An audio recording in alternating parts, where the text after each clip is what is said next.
आज की जो रेसिपी है वो थोड़ी सी रिच बनती है। इसमें मसाले थोड़े ज़्यादा डाले जाते हैं, लेकिन जब ये सब्ज़ी बनती है ना तो बहुत ही टेस्टी लगती है खाने में। तो हम कभी न कभी इस सब्ज़ी को तो बनाकर कभी-कभार तो इस सब्ज़ी को बनाकर खा ही सकते हैं। तो वीडियो को पूरा ज़रूर देखिएगा और अगर पसंद आए तो प्लीज़ लाइक, शेयर और कमेंट कीजिएगा। और अगर आप मेरे चैनल पे नए हैं तो चैनल को सब्सक्राइब करके बेल आइकन दबा दीजिएगा, ताकि मेरी हर नई वीडियो की नोटिफिकेशन सबसे पहले आप तक पहुंचे। तो चलिए वीडियो शुरू करते हैं। तो देखिए यहाँ पे हमने ले लिए हैं परवल। तो भरवा परवल के लिए जब भी आप परवल लें तो ये मोटे मोटे और थोड़े से लंबे मोटे साइज़ के परवल लें, ताकि मोटे मोटे होने से इसमें जो है भरावन जो है भरने में अच्छा होता है। तो इस तरह से हम क्या करेंगे, परवल को ले लेंगे और सारे परवल को हम इस तरह से चाकू की सहायता से इसके ऊपर के जो स्किन है उसे छील लेंगे और छील कर हम इसे अच्छे से धो लेंगे।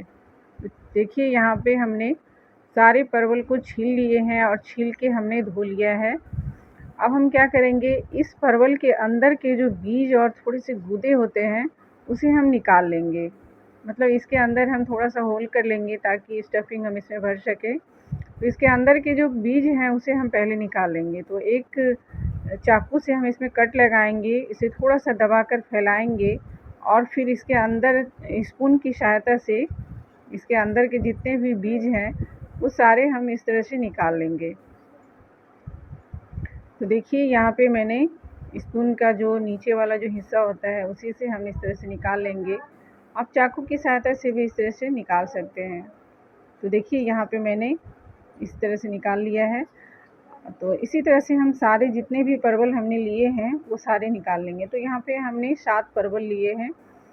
तो देखिए यहाँ पे हमने सारे निकाल लिए हैं। अब हम क्या करेंगे, इसे रख देंगे साइड में और इधर हम ले लेंगे ये मसाले। तो भरावन के लिए जो मसाले हैं उसे हम तैयार कर लेंगे। तो इधर हमने सारी चीज़ें साबुत ली है। तो इधर हमने सबसे पहले लिया है गोल मिर्च, तो हाफ़ टी स्पून गोल मिर्च है और 1 टेबल स्पून धनिया, 1 टीस्पून जीरा और हाफ़ टी स्पून अजवाइन और 1 टीस्पून सौंफ और यहाँ पे 1/4 टीस्पून कलौंजी ली है। सारे मसाले हमें अच्छे से साफ़ सुथरे करके लेना है और साबुत ही लेना है। तो इसे अभी हम रख देंगे साइड में और इधर हम ले लेंगे, यहाँ 15 से 20 लहसुन की कलियों को हमने छील के अच्छे से ले लिया है और यहाँ हमने मिर्च लिया है, 5 से 7 पीस मिर्च लिया है। अगर आप तीखा ज़्यादा खाना पसंद करते हैं तो क्वांटिटी को बढ़ा सकते हैं। और इधर हमने एक प्याज लिया है मीडियम साइज़ का, उसे हमने मोटे टुकड़ों में काट लिया है और इधर एक मीडियम साइज़ का टमाटर भी हमने कट करके रखा है और एक बड़े साइज़ का प्याज भी हमने स्लाइस में कट करके रखा है, उसे हम फ्राई करने में यूज़ करेंगे। तो अभी हम इसे साइड में रख देंगे और इधर हम एक लेंगे ग्राइंडर जार और फिर हम मिक्सी के जार में ये सारे मसाले जो हमने अभी आपको दिखाए वो सारे इसमें हम डाल देंगे। जो साबुत मसाले हमने लिए थे ना वो मिक्सी के ग्राइंडर में डाल देंगे और फिर इधर हम लहसुन की कलियाँ, मिर्च और प्याज जो हमने मोटे मोटे कट करके रखे थे वो डाल देंगे और इसमें थोड़ा सा पानी डालेंगे और इसे हम एकदम बारीक पीस लेंगे। तो देखिए यहाँ पे हमने मसाले पीस लिए हैं, ये देखिए महीन करके मसाले पीस लिए हैं एकदम। अब हम मसालों को एक बाउल में निकाल लेंगे और फिर उसी मिक्सर के जार में हम ये जो हमने अभी परवल के जो बीज निकाले हैं ना वो सारे इसमें डाल देंगे और इसे हम हल्का सा दरदरा पीस लेंगे। मतलब पल्स मोड में चला के हम इसे सिर्फ दरदरा पीस लेना है, महीन नहीं करना है। देखिए इस तरह से हमें इसे पीस लेना है, मोटे मोटे पीसना है। देखिए तो अभी हम इसे ढक कर रख देंगे साइड में और चलिए अब हम मसालों को फ्राई कर लेते हैं। तो उसके लिए यहाँ पर हम लेंगे एक कढ़ाई। तो गैस पर कढ़ाई को चढ़ाएंगे और गैस की फ्लेम को मीडियम पे रखेंगे और फिर कढ़ाई को हमें अच्छे से गर्म करना है। कढ़ाई अच्छे से गर्म हो जाए तब हम इसमें डाल देंगे सरसों का तेल। तो आप जब भी ये सब्ज़ी बनाएं तो सरसों तेल में ही बनाएं, बहुत ही अच्छा टेस्ट आता है। तो जब तेल गर्म हो जाए तब हम इसमें डाल देंगे पंचफोरन और ये कसूरी मेथी 1 टीस्पून। डालकर सारी चीज़ों को हम चटकने देंगे और फिर इसमें डाल देंगे हम प्याज। तो जो हमने ये स्लाइस में करके प्याज कट करके रखे थे वो इसमें डाल देंगे और प्याज को हमें एकदम सुनहरा होने तक भून लेना है। प्याज जब हमारा भून जाए तो जो हमने मसाले पीस के रखे थे वो इसमें डाल देंगे। थोड़ी देर तक मसालों को हमें इसमें भूनना है। इस तरह से 2 से 3 मिनट तक मसालों को इस तरह से चलाना है, तेल में मिक्स करके भुनना है। और फिर इसमें डाल देंगे हम टेस्ट के अकॉर्डिंग नमक। तो यहाँ पे हमने 2 टीस्पून नमक डाला है और 2 टीस्पून ही हल्दी डाला है। तो यहीं पे हम हल्दी और नमक को डाल देंगे और फिर हमें इसे अच्छे से मिक्स करना है। थोड़ा सा जब ये अच्छे से थोड़ा सा जब भुन जाए तब हम इन मसालों को हम ढक कर थोड़ी देर के 2 से 3 मिनट तक और पकाएंगे। मसाले को अच्छे से ढक कर हमें पकाना है ताकि मसाले जो है हमारे अच्छे से भुन जाए।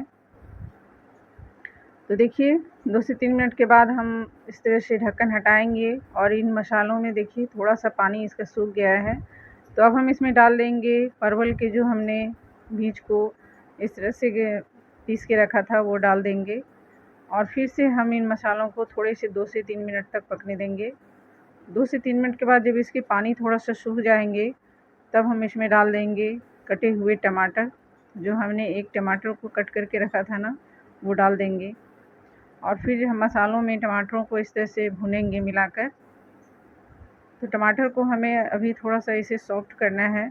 तो हम टमाटर को हल्का सा ढक्कन की सहायता से ढक देंगे और टमाटर को अच्छे से सॉफ्ट होने तक पका लेंगे। बस 2 से 3 मिनट तक इसे ढके रहना है। तो बस हटाना है हमें ढक्कन को और फिर से इन मसालों को हमें भूनना है। तो मसालों को हम तब तक भूनेंगे जब तक कि ये मसाले तेल नहीं छोड़ने लगते और ये कढ़ाई नहीं छोड़ देते, तब तक हमें इन मसालों को अच्छे से लगातार चलाते हुए भूनना है। तो बस देखिए मसाले हमारे ऑलमोस्ट भुन चुके हैं। अब हम इसमें लास्ट में डाल देंगे खटाई के लिए अमचूर। अगर आपके पास नींबू हो तो आप एक नींबू का रस भी निचोड़ सकते हैं। तो यहाँ पे मैंने अमचूर का यूज़ किया है। तो 1 टीस्पून अमचूर डालकर इसे मसाले में मिलाएंगे और थोड़ा सा इसमें धनिया पत्ता डाल देंगे, 1 से 2 टेबल स्पून धनिया पत्ता डालकर इसे भी मसाले में अच्छे से मिलाकर भून लेना है। तो देखिए मसाले हमारे अच्छे से भुन गए हैं, मतलब इसमें पानी नहीं रहना चाहिए, तेल छोड़ दे और सूख जाए मसाले हमारे, बस इतना देर तक हमें इसे भुनना है। भूनकर हम मसालों को इस तरह से एक प्लेट में निकाल लेंगे। अब हम मसालों को थोड़ा सा ठंडा करेंगे। ठंडा करने के बाद अब हमें इसे परवल में भरना है। तो हम क्या करेंगे, मसालों को इस तरह से 7 भाग में इस तरह से बांट देंगे, यानी जितने हमने परवल लिया है ना उतने भाग में हम इन मसालों को डिवाइड कर देंगे ताकि मसाले हमारे किसी भी परवल में घटे नहीं और बढ़े नहीं, मतलब समान मात्रा में सारे परवल में ये मसाले आ जाए। तो देखिए हमने इधर 7 भागों में बांट दिया है। अब हम एक एक हिस्सा मसाले का लेंगे और इस तरह से परवल के अंदर इस तरह से स्टफिंग कर देंगे। देखिए इस तरह से। तो ये रेसिपी बहुत आसान है बनाना, आप कभी भी इसे बना सकते हैं और खा सकते हैं। ये बहुत ही स्वादिष्ट लगती है। तो देखिए इसी तरह से हम सारे परवल में ये मसालों को भर देंगे। तो यहाँ हमने सारे परवल में भर दिया है, देख सकते हैं। अब हम क्या करेंगे, इन परवलों को भुनेंगे। तो हम फिर से एक कढ़ाई चढ़ाएंगे गैस पर और फिर हम इसमें डालेंगे तेल। तो यहाँ पे हम 3 से 4 बड़े चम्मच तेल लेंगे। परवल में तेल बहुत ज़्यादा अब्ज़ॉर्ब नहीं करता है, लेकिन फिर भी हमें इसे तलना है तो हमें थोड़े से ज़्यादा मात्रा में तेल लेना है। तो इस तरह से हम परवल को डाल देंगे और परवल को हमें पहले सॉफ्ट करना है। तो ये कच्चे परवल हैं तो इसे हमें ढककर अच्छे से पकाना है। तो सबसे पहले हम 5 मिनट तक इस तरह से परवल को ढक देंगे और इसे सॉफ्ट होने तक पकने देंगे। परवल जब हमारा पक जाएगा तभी हम इसे अच्छे से तल पाएंगे। तो देखिए परवल हमारे अब सॉफ्ट हो गए हैं। तो बस अब हमें क्या करना है, इस तरह से हमें चारों तरफ से इसे घुमा घुमा कर इन परवलों को एकदम क्रिस्पी होने तक भुनना है। बहुत लोग क्या करते हैं कि परवल को हल्का सा सिर्फ सॉफ्ट होने तक पकाकर फिर निकाल लेते हैं, लेकिन इस तरह से जिस तरह से मैं बनाई हूँ, इस तरह से अगर आप बनाएंगे तो बहुत ज़्यादा टेस्टी लगते हैं। थोड़ा सा इसमें तेल लगता है, लेकिन खाने में बहुत ही स्वादिष्ट लगता है ये परवल। तो इस तरह से हम चारों तरफ से घुमा घुमा कर इन परवलों को एकदम डीप फ्राई कर लेंगे। देखिए इस तरह से एकदम सुनहरा होने तक भून लेंगे। थोड़े से इसमें मसाले निकलते हैं, लेकिन वो भी निकलने के बाद जब भी भूनते हैं तो वो भी टेस्टी लगता है। तो देखिए ये परवल हमारे अच्छे से अब भुन गए हैं, चारों तरफ से हमने भून लिया है। बस अब हम क्या करेंगे, इसे इस तरह से चिमटे की सहायता से निकाल लेंगे। हल्का सा तेल दबा देंगे ताकि तेल इसका निकल जाए, एक्स्ट्रा तेल नहीं आए। तो बस देखिए ये परवल का भरुआ हमारा तैयार हो गया है। इसे हम इस तरह से निकाल लेंगे। तो ये जो तेल हमारा बचा है, अब जो तेल हमारा कढ़ाई में बचा है उसी में हम जो बाकी बचे जो परवल हैं उसे हम इसी तरह से, जैसे हमने पहले परवल को तला उसी तरह से हम इसे भी पहले ढककर पकाएंगे और फिर इसे हम चारों तरफ से घुमा घुमा कर इसे अच्छे से तल लेंगे। तो देखिए ये बैच भी हमारा हो गया है। अब हम इसे एक प्लेट में इस तरह से निकाल लेंगे। तो देखिए तैयार हो गया हमारा परवल का भरुआ। देखिए कितना सुंदर दिख रहा है, ये बहुत ही टेस्टी लगता है खाने में। तो आप इसे एक बार ज़रूर ट्राई कीजिएगा इसी तरह से। और इसे आप रोटी के साथ भी खा सकते हैं, लेकिन इसे दाल चावल के साथ ये बहुत ही टेस्टी लगती है। तो आप इसे ज़रूर ट्राई कीजिएगा। तो मिलती हूँ नए वीडियो में नई रेसिपी के साथ, तब तक के लिए थैंक यू।